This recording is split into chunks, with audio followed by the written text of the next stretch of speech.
Hi there, I'm James Kelly. I'm a nursing student at Dominican University, and I'm volunteering at the Museum of the American Indian in Novato. And I'm here to read the Land Acknowledgement Statement from Dominican University of California. Dominican University of California in San Rafael occupies the unceded ancestral lands of the past, present, and future coastal Miwok people and the Coastal Miwok Tribal Council of Marin. We wish to acknowledge and respect the coastal Miwok, this land's original stewards, and honor the stolen land named Awaniwi Red Ochre Basket. We acknowledge that Indigenous people had and continue to have deep and sacred relationships with this land, and that the taking of this land was violent and destructive. We acknowledge that the colonization of California, the Catholic Church, especially through the mission system, and the early Spanish, Mexican, and American governments disseminated Indigenous people and attempted to eradicate their culture. Dominican University of California commits to an ongoing partnership with coastal Miwok people through listening and learning, and seeking to honor and develop harmonious connections with all Indigenous people and this land.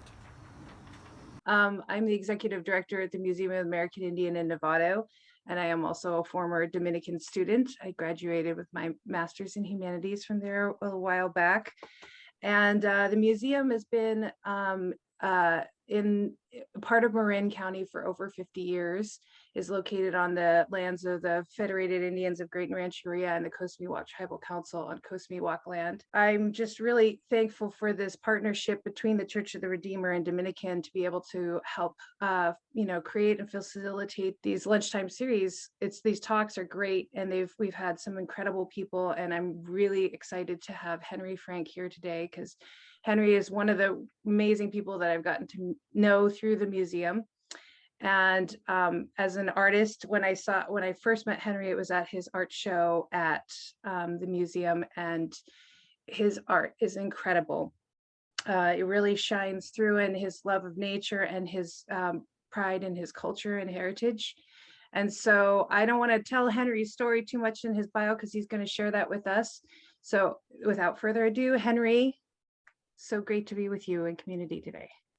Oh, thank you. And thank you to Dominican University, to the Church of Redeemer, from the Museum of the American Indian, and Tori. Yes, it has been great getting to know each other and sharing our views and just our hopes, for the future of not just the museum, but just Indian people and the representation and the way we're presented out there, and trying to debunk the stereotypes um, that haunt us. And so that's why one of the reasons I want to come today.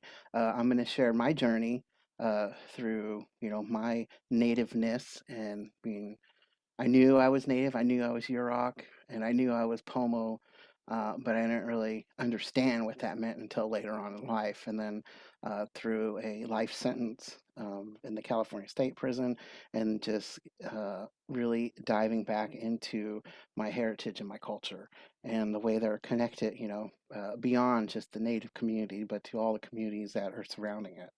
So I'm going to just offer up a spirit calling song just to calm me down and just to call the spirits to be with us, because you guys took time out of your day to be here, and to just open up your hearts and open up your minds, and just let it flow through you, because I'm going to do my best to just share my love and um, just my positive energy through what I had to learn to be where I'm at. And I'm still learning and I'm still growing. So I hope.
So instead of like doing a speech, like I was trying to put it all together, but I left something in my mind just came to me, and I put most of my kind of like realization and just beliefs into papers that I was writing at that time, and luckily, I was able to keep those. And so we're going to see my journey up to um, where I get out, and then that's another journey that begins. So this one here is just when I was really trying to understand my culture, the Yurok and the Pomos, and I took that time when I was in the ancient world history to really focus on everything that was indigenous, up north, and wrote the paper on. And one of the biggest things was because my grandmother was a medicine woman, DUoC, uh, and she didn't pass down those teachings to her children and didn't get passed down to me. And, I never really tripped on it, when I was out there when I was a kid with them. But I tripped on it when I was out here, like, why is that? And so that's where this one came from. Why has the majority of the Yurok knowledge that has been passed down for centuries about our sacred sites, our sacred prayers, which have been recited in the same manner with the same power, changed or has been completely lost after the end of the world in the white invasion of 1850? It is the same reasons for not having complete and accurate accounts of events. Yurok elders only give partial information or misinformation, then misinterpretations or reinterpretations by anthropologists and ethnologists uh, that come from the data they collected. Lucy Thompson, author of The American Indian, Reminiscences of a Yurok Woman, is an excellent example of misinformation. Chapter 7 of her book is titled Our Christ, which is a story of a man who had no human father, and the mother claims that it was a divine conception. This man, Polika Quirk, spent most of his time isolated, and when he did interact with people, he spoke with great wisdom, saw the past, and could see into the future. Thompson even refers to the woman, Ka'a Misana, as the mother of our Christ. Before contact with the white people, this story could not have described this child as a Christ, nor his conception as divine, because we did not have those words for these concepts. Thomas Buckley, author of Standing Ground, Yurok Indian Spirituality, states Thompson used biblical and Mennonic themes in her efforts to humanize the Yuroks for those who had dehumanized them. She saw our elders dying from diseases and others murdered for being Yurok. So to make sure future generations, if any survive, will have these ancient stories, she used misinformation to preserve these stories in her book. I can understand why she used these words in the telling of this story. There are others. She was worried that our stories would be lost and she wanted to get our stories somewhat published. To achieve this, she had to use words white people could relate to. and see us as human beings and maybe slow down the murdering of Indians for being godless creatures. Elders giving only partial information preserves the sacredness of our spirituality, which, from our view, the white man does not have or does not want to have. The elders did not want the white man to know what things and why things are sacred to protect the tribe. As soon as the white man found out that the Plains Indian survival was based primarily on buffaloes, they eradicated herds almost to extinction. As you will see in the books of Lucy Thompson and Thomas Buckley, who both discuss the jump dance, but only parts of it and not as a whole. In Thompson's book, she describes who can participate in the dance, where the dance is held, and how they prepare for the dance. Buckley does not go into great detail about who, where, and hows of the jump dance. He focuses on the purpose from accounts of Harry Roberts, who was an adoptive nephew and student of Robert Spot. Describes as a man who knows as much, on the whole, of old Yurok ways, and has an excellent memory, so he can recount everything his grandfather and great-grandfather taught him. The purpose is to renew the world, to repair the damage done by physically and spiritually by human beings, also to have the people to act as one. Out of both accounts, they do not get into the spiritual aspects of the dance and how the spirits participate. For example, the obsidian carried in front of the line cuts open a passage for the spirits to enter our realm of existence to clean Mother Earth. Also, that the carriers of the obsidian wore headdresses with hawk feathers that covered their eyes. They do not make eye contact with such a sacred entity because the dancers know if they do, they would die and become a spirit themselves and nullifies the renewal.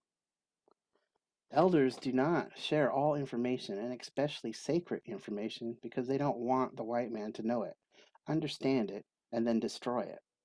These elders don't even share their knowledge with other members of the tribe unless you have the proper training and are of the right birth, because the responsibility of the knowledge could drive a person mad. As in the case of Fanny Flounder in Buckley's book. However, she overcame her madness and gained the power to channel it. Also, there were members of the right birth and could not handle it, but was not trusted to keep the knowledge amongst the doctors.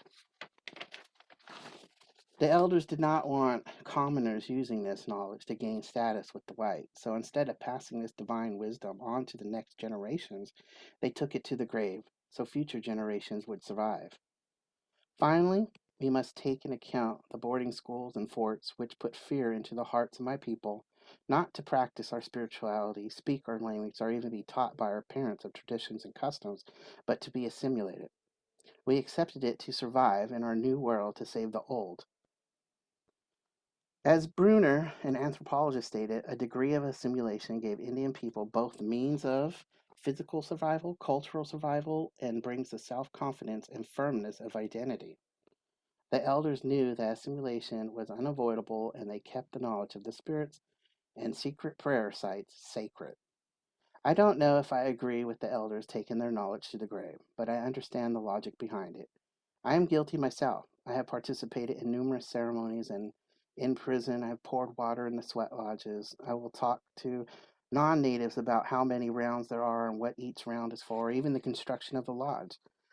What I do not speak of the interactions with the spirits within, are what each of the poles represent and the prayers that go into each pole to create the connection with the spirits.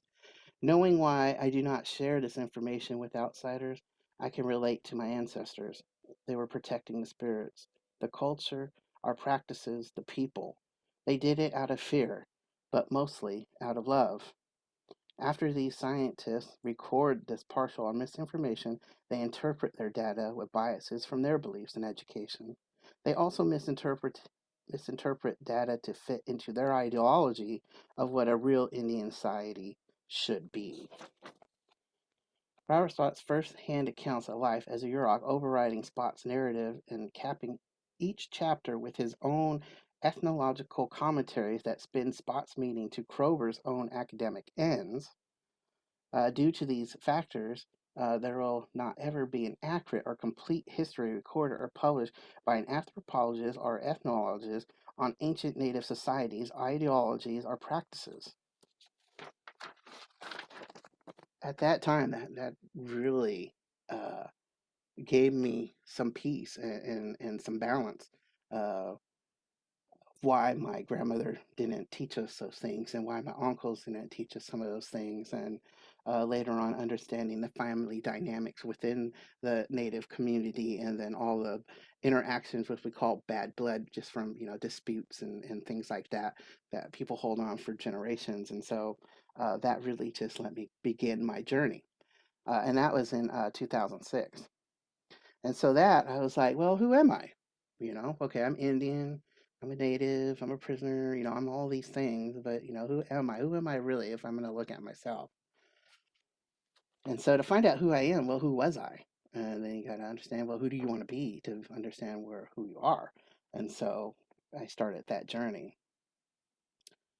I am a human being, a man, a Native American, a member of the Yurok and Pomo tribes, a son, brother, nephew, uncle, and friend, a member of the spiritual circle in San Quentin, a student, a teacher, a member of Impact, and finally, I'm a prisoner. I'm a person who is learning to be more effective, responsible, loving, understanding, forgiving, and humble. I am currently content with who I perceive myself to be. I do not regret anything in my past due to the fact that every decision I have made up to this point contributed to who I am right now. And I don't want to forget this point, but I do regret things now with more understanding that I have gained since this writing. And it's the regret of uh, the consequences that other people had to suffer because of my decisions, and the consequences that my family had to suffer from my decisions. But um, I'm happy that I made them. I don't know if there was other choices to make to get me where I'm at today. And so, but at least, Creator gave me the understanding to really reflect back on what was actually going on, and then go beyond myself and go beyond my family, go beyond my tribe, go beyond my community, and just keep pushing it until you understand that it affects everything in your world and beyond yours, you know. So So choosing fried eggs for breakfast when I was 6 years old, choosing to live with my mother when I was 13 years old, choosing not to shoot dope up when I was 18 years old, choosing not to become someone I wouldn't respect nor like by not sacrificing my integrity when I was 19-year old. And that is in reference of I was a gang member, then I got uh, popped for a drive-by shooting, and my thing was I don't respect a rat. My whole family don't respect a rat. And so that is the reference that when it came my turn to say something, I chose pretty much life in prison instead of saying he did it. And but I chose that, and I'm glad I did. And it'll come out later. Uh, choosing not to be influenced by overwhelmed in fear when I was 21 years old, choosing to accept responsibility to run ceremonies for the Indian people at 26 years old, choosing to further my education and understand myself when I was 29 years old, to this very moment at 32 years old. I'm about to turn 48, just so you guys know. When I am choosing not to give up on my life and happiness regardless of my environment. Upon my incarceration, I have become a person who does not care what the next man is going through because I'm going through my own stuff.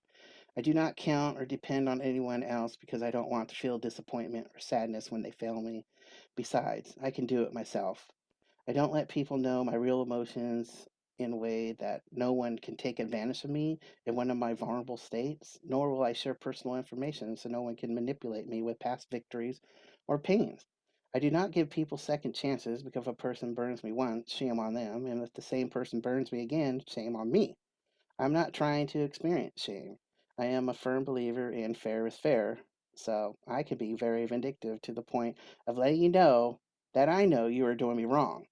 I have a low tolerance for incompetence and irresponsibility. I really don't have time to hear how it is everybody else's fault except your own for the sorrows in your life.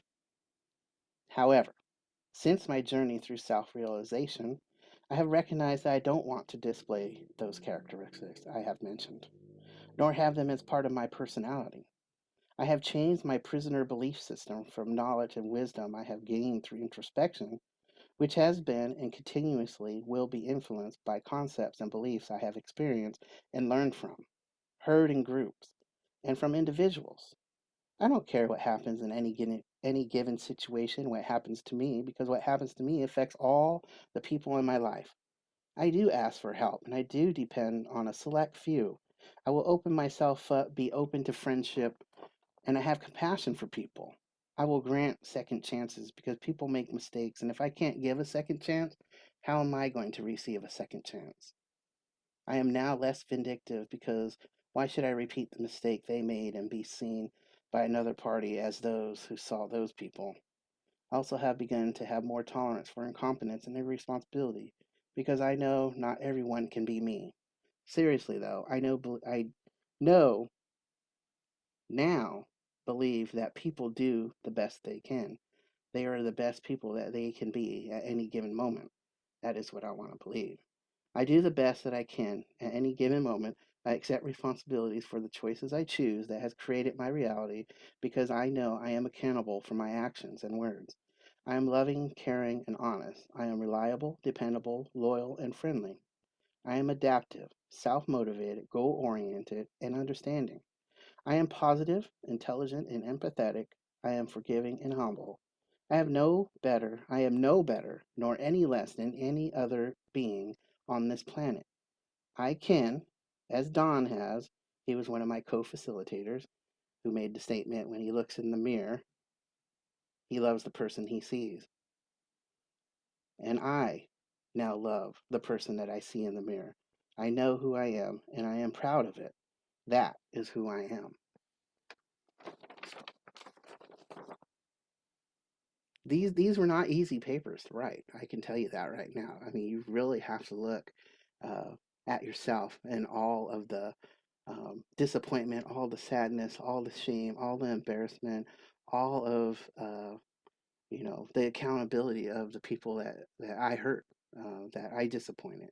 And one of the things that came from me was I don't know. I was just sitting there one day. Oh, I think I was watching TV, and they had all the mothers talking, and they were like, "Oh, well, my son just got his master's and this and that, and my son's doing this, my son's doing that."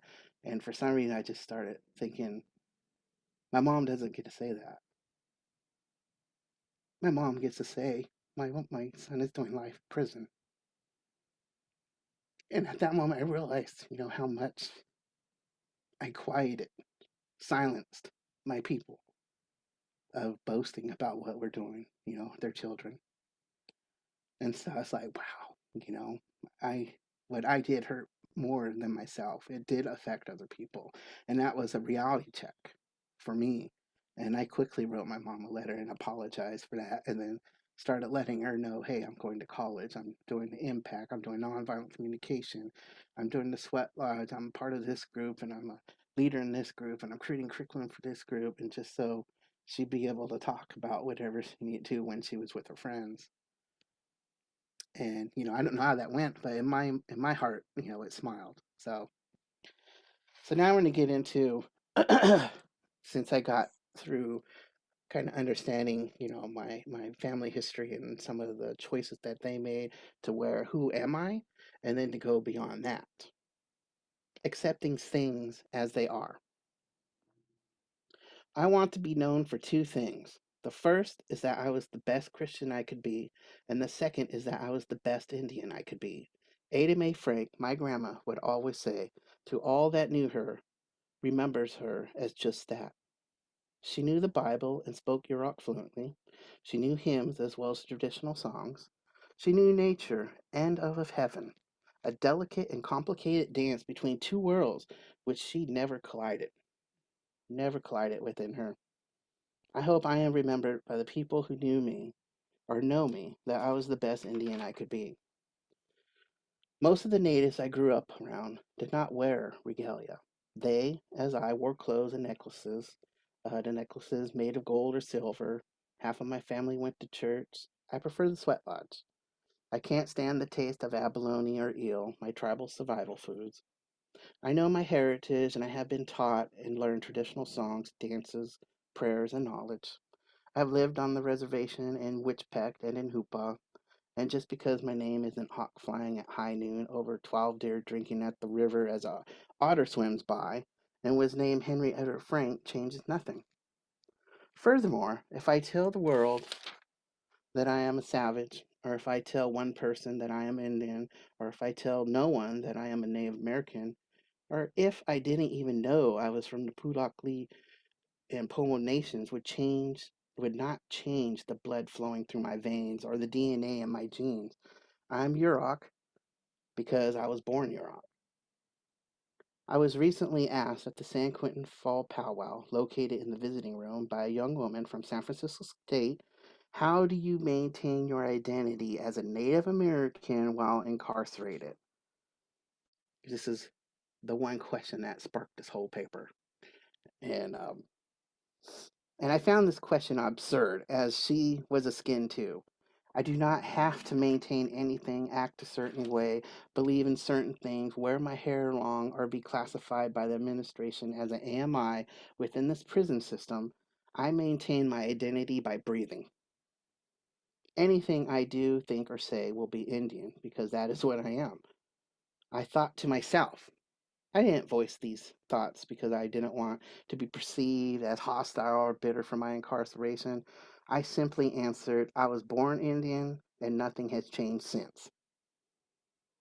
She smiled as she jotted my quote down and responded with, That's cool. I consider myself lucky because my brother and I were raised Indian. I knew I was Yurok before I knew I was a boy. Being raised Indian is probably the same as being raised any other nationality. My parents, aunts, uncles, grandmother, and their friends were proud to be Yurok. Based upon the characteristics of my loved ones, I learned that being Yurok meant loving your children unconditionally, hiding your drugs in a pair of boots in the corner of your room underneath a pile of clothes so your mother would not find it, compromising some of your happiness so your loved ones could be happy as well. Children were to be seen and not heard, spending time with your family because you want to, drinking uncontrollably until you pass out. No matter what you are doing or how old you are, you checked in with your mother so she knew you were still alive. And that is significant because natives were getting killed just left and right and missing, and so I didn't realize how important that was until later on in life. And it didn't really hit me until I started reading this outside of like what was connected to that. Indians lived in apartments in Eureka, slept on the ground in Star Wars and elf sleeping bags in Witchbeck, lived in San Francisco in an apartment where I had to walk down the hall to use the restroom. We ate over an open fire. We ate at a table at the apartment. We went out to restaurants. We ate hunks of salami, cheese, and sourdough bread while drinking Welch's white grape juice on a pier at Fisherman's Wharf. We attended church. We attended brush dances and powwows. We attended school. We dropped out of school. We graduated from the University of San Francisco with a Bachelor of Arts degree. Everything I saw my family do, everything I heard them say, everything I saw them eat, and every reaction, response, and emotion displayed contributed to my ideology of what it meant to be Indian. Now, everything I do and think is what an Indian is. I do not beat my clothes against a rock. I do not, nor even have ridden a horse. It hasn't even rained after I finish dancing. I do not wear a loincloth, and I do not greet people with how. I don't throw a net in the Klamath River to catch salmon. I do not live life on Indian time, which is a sense of time of when I get there, and when it gets done, it gets done. I don't wear moccasins, nor do I have a desire to. I do not speak my native tongue. Since then, I do now, moderately, so I'm pretty proud of that. uh, but I do speak perfect English. Again, probably not true, but I speak pretty good English. All right. I wash my clothes at a laundromat. I drive a car, ride a bike. I wear American clothing, and I am comfortable. I greet people with hello or what up, dog? I purchase my salmon at Safeway. I wear a Timex digital watch so I am not late to appointments and get things done by the designated deadlines. Finally, I wear Triple EY New Balance tennis shoes. I do practice my Native American culture. like my grandmother, but I have also assimilated to American culture. Still, it does not take away from my red heritage. In prison, I am identified by other prisoners and staff as an Indian because I sweat and I wear beads. I have the long dark hair and I hang out mostly with other Indians. They have seen me play the drum and heard me sing songs. They have seen me at powwows and that my pigment is consistent what color an Indian should be to them. As most natives know, all these things does not make an Indian. The things I do and believe in are not ways for me to show the world that I am indigenous to this land. It's just who I am. I sweat in the sweat lodge because that is where I feel most comfortable, most connected with God, and where I have gained the most understanding. A place where I learn who I am and sit before God in my truest form. I am a spirit, as every other living being in existence is a spirit. Due to this understanding, I know I am no greater, nor any less, but equal to all life. I play the drum because I like the sound and the feeling of the drum. It connects all of the generations before me and all of the generations that will come after me as I am pounding the same sounding beat of the past and of the future into existence, interweaving our spirits as I sit here in the present. I offer up songs with my drumming because I understand that each song has power, and when I sing them, I am calling upon its power and directing it. Songs are prayers, and there is a time and a place to sing each song. My pigment changes shades with the seasons. During the summer, I am the color of bronze, and during the winter, I attain an orangish red color with a copper tint. Mentioning my skin, I have tattoos, which does identify me as a wagon burner. Again, I did not get my tattoos to show the world that I am Native American. They all have meaning that remind me of why I travel on this red road to the Creator. The hawk in the center of my back, swooping down for a landing with the salmon in her talons, which has a Yurok design, which is to use the symbol uh, of the universe for his eye, reminds me that no matter where I end up, I will be provided for. The pulit across the top of my back translate into downriver in English. Reminds me no matter how many times I have to tell my incarcerators that I am J80928, I know where I came from and how my existence came to be. The Roxin Ku Tenumonot, which is across my chest, translates into trust the spirits, which came to me when I needed a sign that I was not on this earth by randomness, or that I was not at this moment in time occupying this space by accident. The Creator did not fail me. I have greater faith that I am walking the path I am supposed to because He reached down and blessed me and gave me a spirit calling song. And that is the song that I sung when we started this off. I sing this song during the first round of the Sweat Lodge ceremony. Finally, I have a red-tailed hawk gliding at full wingspan, soaring from my left side of my back behind the center hawk to the right side of my back, which reminds me that I am free. No man-made structure can retain or restrict my spirit. I am proud of being a Native American and that I am connected with nature and my understanding of the divine all add to who I am. My upbringing, my education, hardships, and my celebrations, my joys and pains, my wisdom and ignorance, and just living and experiencing life add to who I am. None of these factors make me a Yurok Indian. I am the best savage I can be because I have no choice. I can be nothing else. And so that was huge for me to really just put it down on paper. I mean, you're like putting it in history, putting it right there. This is who I am. And at that moment, I'm not saying I'm staying that way forever because I've changed many levels since then. But at that moment, I was in San Quentin. I think I had about 18 years of my sentence in there. No, 16 years of my sentence at that time. And just really wanting more knowledge. And I reached out to my tribe and they gave me all kinds of stuff. And that's when they gave me the Yurok language course and they gave me basket designs to put in my artwork and stuff like that. And so it was monumental.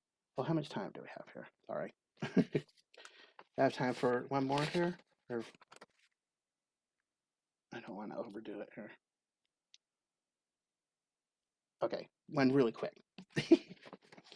All right, and so this one was about, oh geez, 6 years later, and really embracing my nativeness and being proud of that.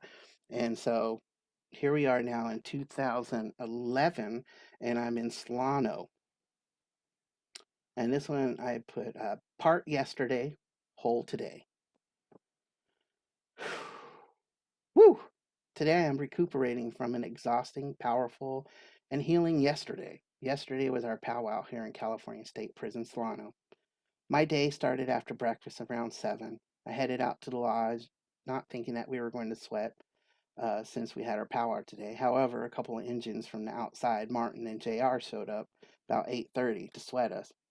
We entered the lodge around 9. It was a good hot sweat. I found Martin and JR to be insightful, spiritual, knowledgeable, accepting, understanding, and humble individual. They spoke good words, and Martin poured good water. I was drained when I came out, but excited and ready for the powwow. And just a little side note, I wrote this about an hour after I came back from this, so it was fresh in my mind because something just wanted me to write this. And I've been looking for this for like 5 years, and it just showed up uh, about a month ago. About a month ago, and I was like, "Oh my God, it's a sign." So, anyways, that's here we are. All right, I made it into the chapel where our powwow is being held about a little after 11 a.m. I went around and greeted all the guests. They were all smiles and pleased to be there. I sat down next to Jeff, a fellow Yurok brother, and Peanuts, a darling older Yurok woman. As I am sitting there, fatigue was settling in. At the moment, Conrad, my Pomo Kanim, asked me if I wanted to bounce, which is a style of Pomo dancing.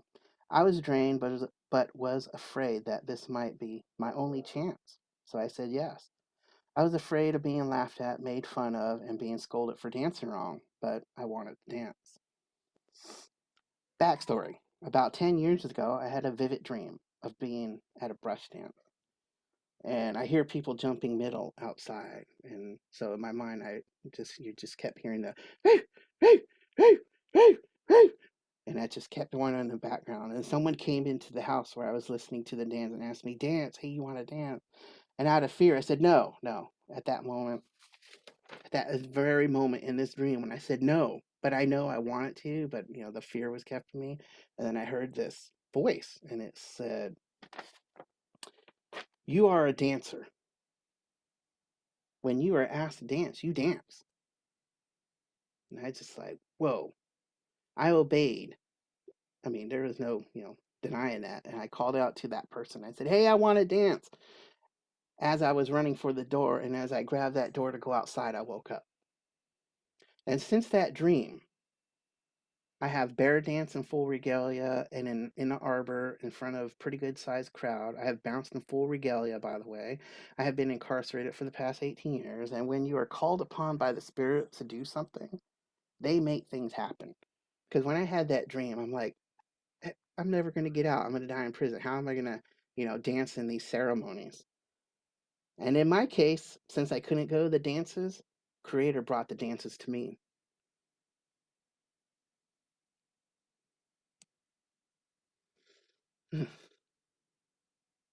It meant a lot to me when I realized that. I followed my Kanim into the hallway, back to that day, into the hallway to put my riggings on, the dance regalia. This consisted of a half skirt, vertical, with turkey feathers covering our backside. We had eye coverings, feathers, fans, and clothes. I thought all of the eye coverings were orange and black. I found out after the dance when I took mine off that it was actually red and black, which were my spirit colors at that time, and still are part of my color regimen. We are dressed and standing in the hallway waiting for the song to bring us in. As we were waiting, the other 4 dancers gave me some tips on how to dance. We got 3 warm-up songs to get loosened up. I have not ever performed this dance before. We hear the song, and I follow Kanim into the dance pit, backwards, and once fully inside, we make a complete turnaround. We danced our way around the room until we were in front of the singers. We lined up, looked straight ahead until the next song begins. We performed many dances with only a minute or two in between, if we were lucky, between the dances. After the 5th dance, my mind finally cleared out all the negative thoughts I was having. I don't know what I'm doing. Am I making a fool of myself? Oh, I'm tired. I can't dance anymore. I'm hungry. I need some water. Oh, they know I just came out of the lodge. My thoughts turned into prayers. prayers for myself, my loved ones, and for the people. In the sixth dance, I finally danced with the spirits and they danced through me.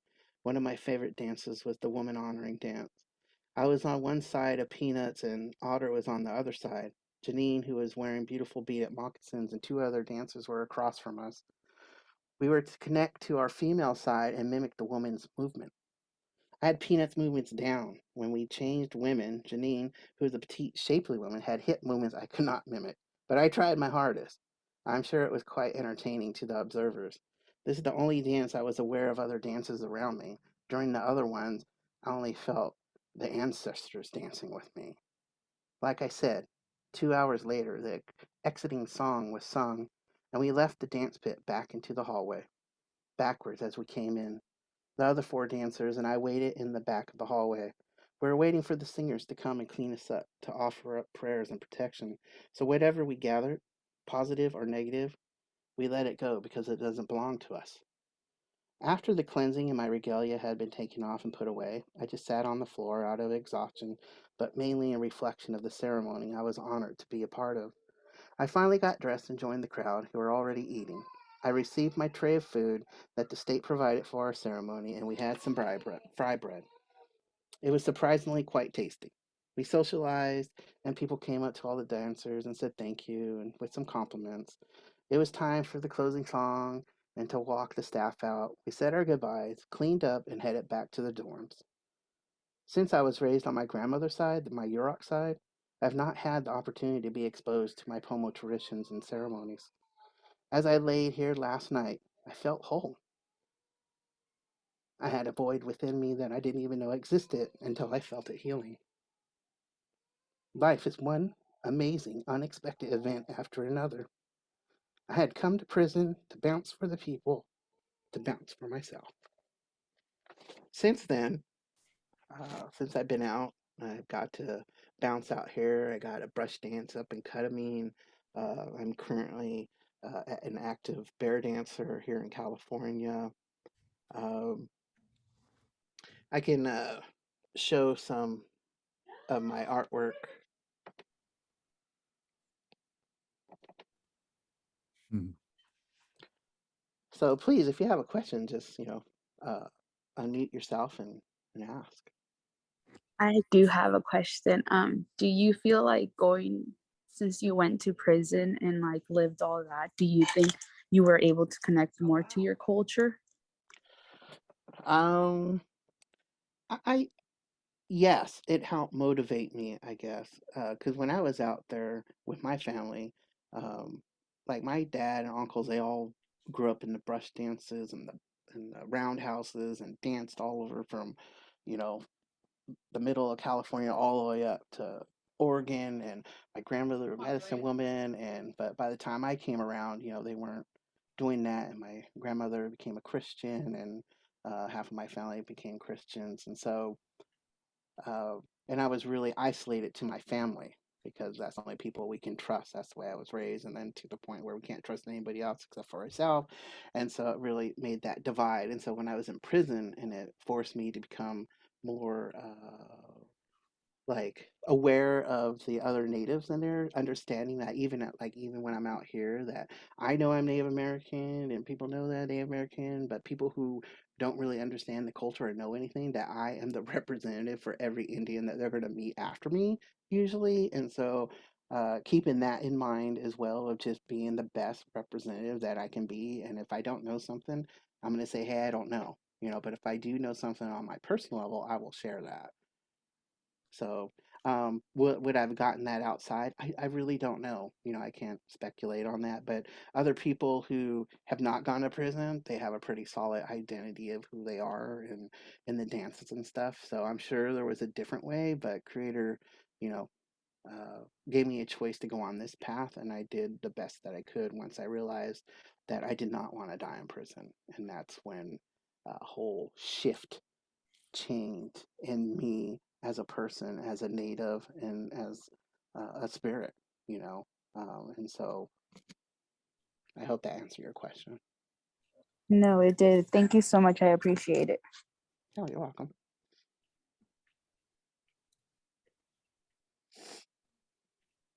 All right, and so the pictures you are seeing there, I do mono and reduction block printing with linoleum, and then I do acrylics, and then these ones here are Sharpie pens, and they range in size from 5 by 7 up to like 6 foot by 4 foot. This is one of my newest ones, and this is from my bear dancing experience. And this is actually the green thing right down here is actually the sweat lodge up in Big Lagoon that we sweat at and do the bear dance. And this one was created for the San Francisco Opera for their uh, showing of Fidelio. And they just wanted to connect with people who were currently incarcerated and formerly incarcerated, and I never really done anything about painting anything about prison. And so that was my first piece to open up that door. And now I got like a whole show in my head, but I just got to have the time to put it down on canvases and paper. Stephanie has a question. Yeah. I kind of have two questions. The first is about your use of the word savage, Mm-hmm. which, from a white person's perspective, we read that in older literature, and it's something that I think many of us would not choose to use. So I'm curious about your choice to use it, and it makes me think of there's a theorist who's written about this concept of disidentification, where people who who have had words used against them take up the word again in a different context in a new and powerful way and use it themselves Mm-hmm. and use it for a new kind of community identification in a way.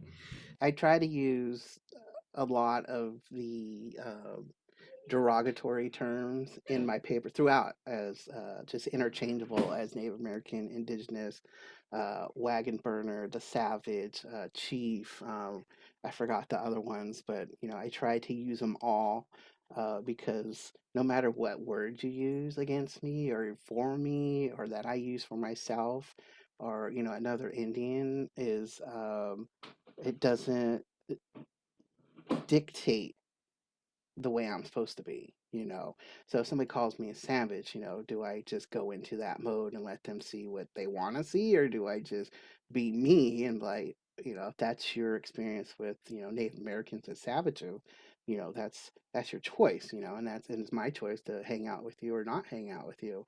But for other Indians, I mean, I referred to myself as a sav, I'm a sav, and that was um, kind of like dehumanizing myself. So maybe the actions that I chose to use were, explainable by because I'm a savage. That's what we do. Instead of like owning it as a human being, as an individual. Like I made this choice because I just didn't give a shit. That's why. And so it kind of just. And I wanted to take away the power from some of these words, in my writing. It's just like I'm telling you who I am, so there is no reason for you to use any of these other terms, unless you ask or something. And most of the time, I really don't trip because it's just an identification marker that's saying you recognize that I'm an indigenous person of this land.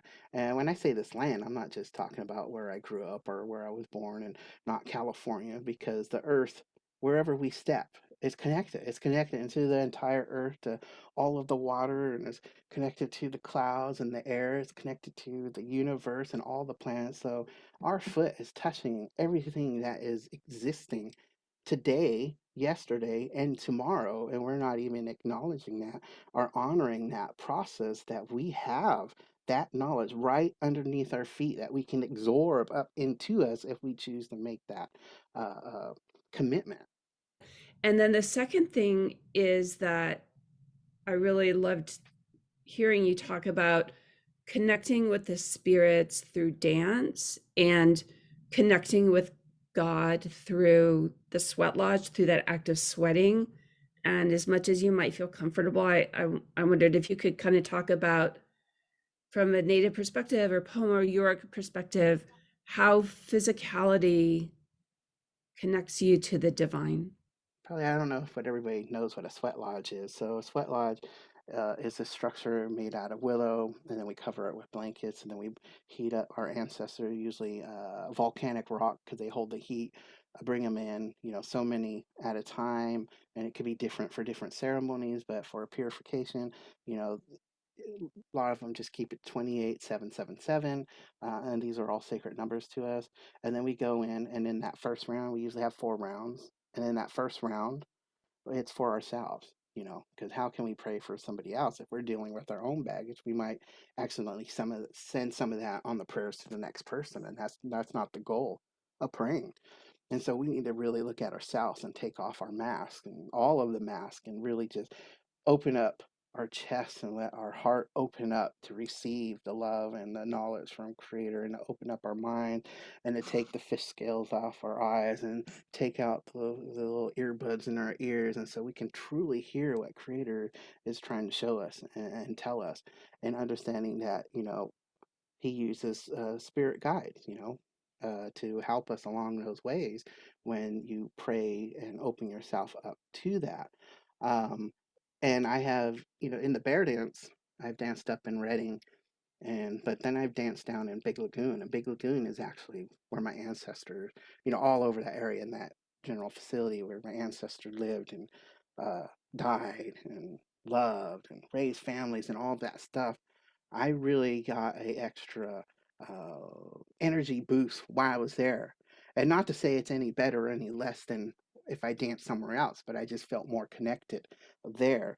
And with time, with the other places that I've danced that I didn't grow up in, well then, eventually those spirits will say, oh well, you're doing what you're supposed to be doing. You're acting the way you're supposed to do. You're treating the elders the way you're supposed to be. You're treating the women the way you're supposed to be doing. You're treating nature, acknowledging the water, and all this stuff really embraces me to become part of that family in that land wherever a lot of people dance. And so that's just for me. I get connected to that, and then I get more energy and power, to do what we do. And so in that bear dance, it's about healing. And so people come there for healing. So I was saying that this year, since through all my medical problems, I probably won't be dancing as a bear uh, this spring. I'm going to go in for the healing, and hopefully I'll get the strength and the healing to dance in the fall. And if not, well, then I'll go back for healing, and then when it's time to get back in there and dance, I'll jump back in there, because it's hard to take care of someone else if you're ill. It's hard to take somebody else if you're suffering. It's really hard. And I'm not saying it can't be done, but it really adds a burden onto you, because even though we let it go and we get saged and all that stuff, sometimes you don't know what gets lodged in there. You don't know what you're taking from somebody or what somebody is um, letting go of. And my experience in there, it's just, and it's not me. So I have to say that right now. It's not me. I am just a vehicle for that bear to do what she does.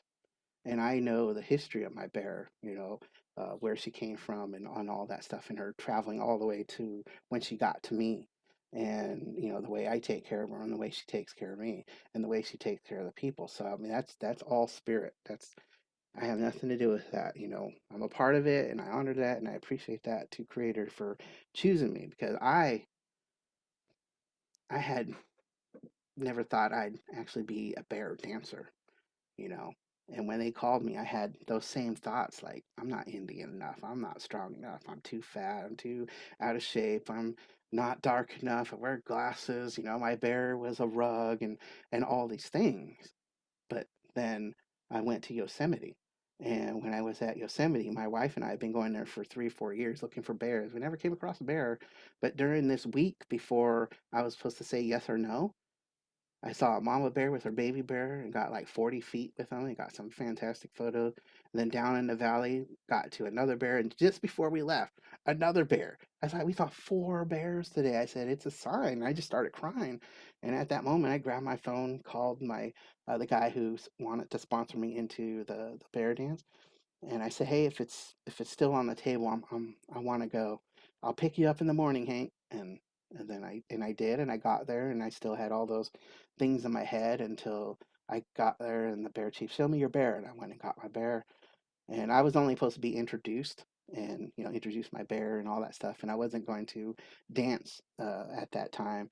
But when he met my bear and saw and felt how I've taken care of her since I had her, and the way she's taken care of me, he's like, if you're ready to do this, you can put your bear in that lodge and you can dance tonight.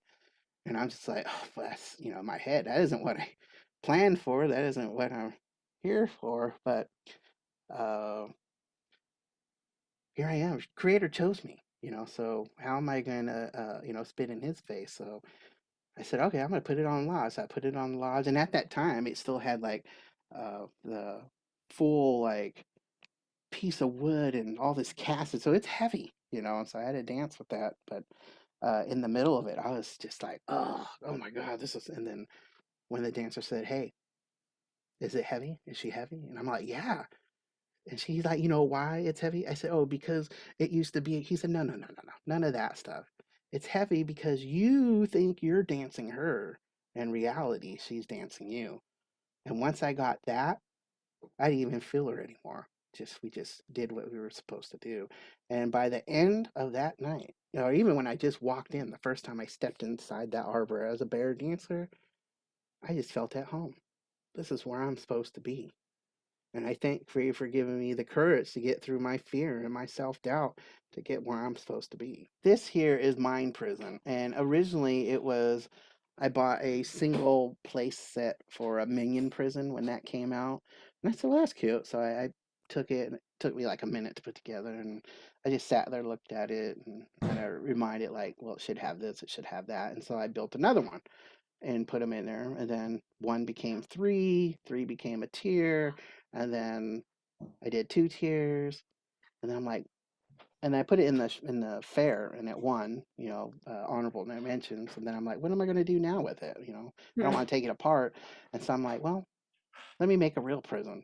So I did like pieces from Corcoran, pieces from San Quentin, and then kind of mashed it all together to have the cell towers, and has the barbed wire and stuff. Yeah, it's changed since this here, and I got a little bit more detail of cards and dominoes and a boom box and all that stuff. And then each side here, if you look down here, there's a scene in each Yeah. of these cells that represent, a memory in my life, and there's some Wow. good and there's some horrific, you know.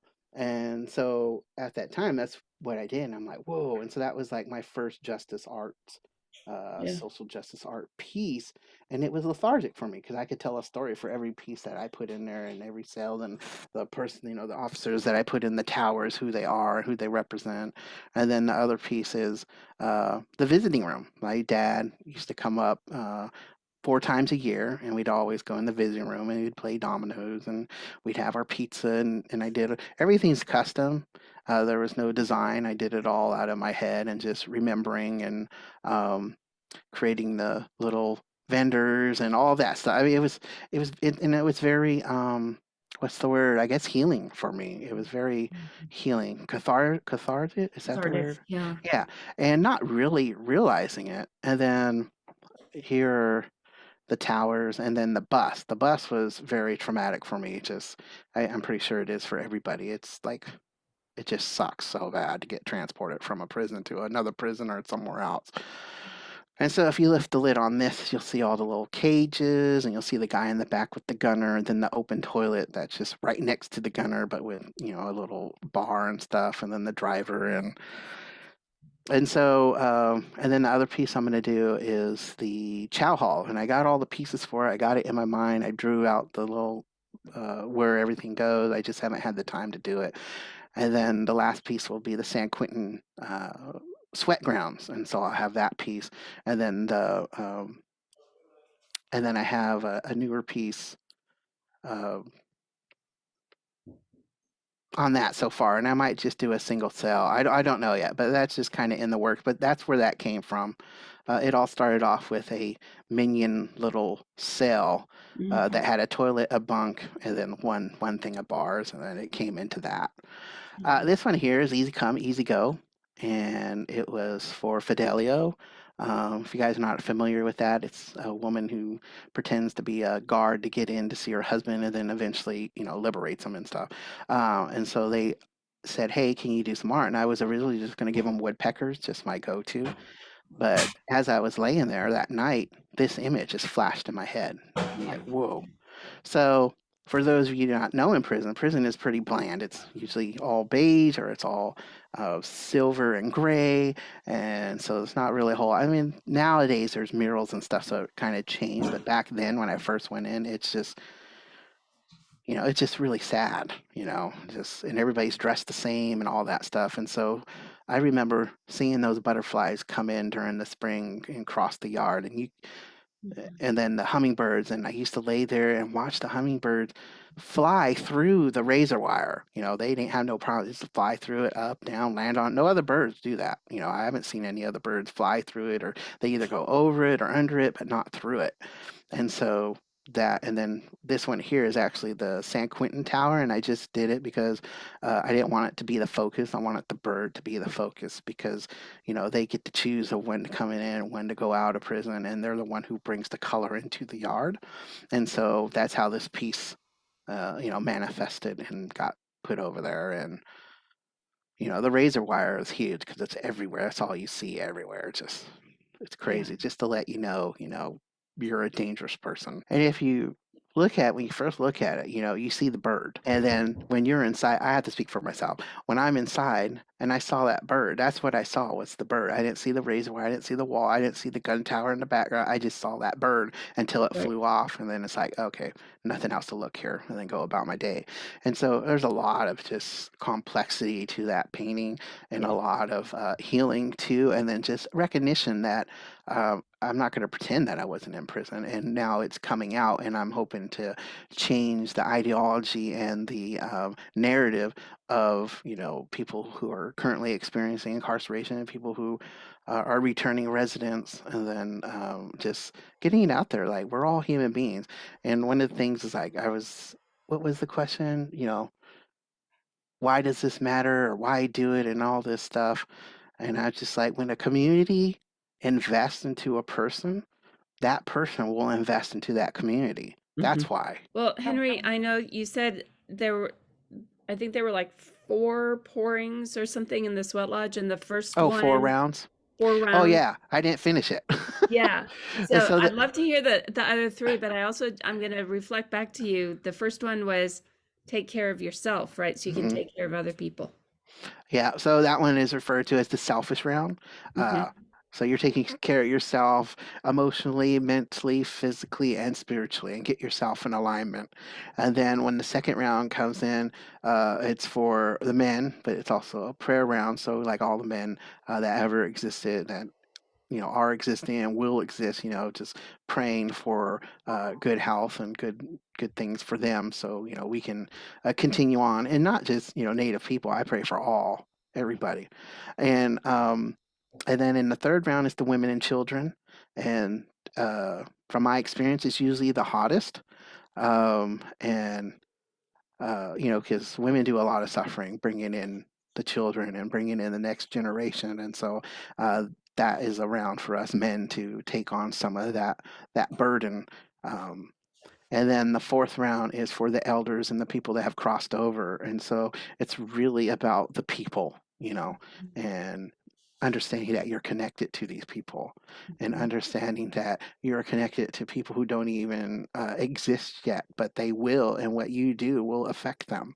Yeah. In one way or another. And then sometimes they'll have a fifth round, which they call a warriors round, and that's to cool down all the rocks, because it takes a lot. It's anywhere from 45 minutes to up to like 4 hours, but the average is probably about 2.5, 3 hours and that's not getting ready and taking down. That's just the ceremony itself, but it's a whole day event. Now, I love being here. Thank you, Tori, for thinking of me, and thank you, CJ, and Stephanie, and Emily. I mean, you really created a space where I felt comfortable, and I was okay with being vulnerable and sharing the stuff that I shared. So I really appreciate that, and thank you. And always stipulate, I don't represent every Indian in the world, but I represent myself, and these are my understanding at this moment, because I'm a human being, so I could change, I can grow, I can find out something was wrong, and then like, okay, well, this is no longer true, and then hold a new truth. And so just always make sure that the knowledge that people share, and myself, it's contemporary in the moment, unless we're talking about the past, so yeah.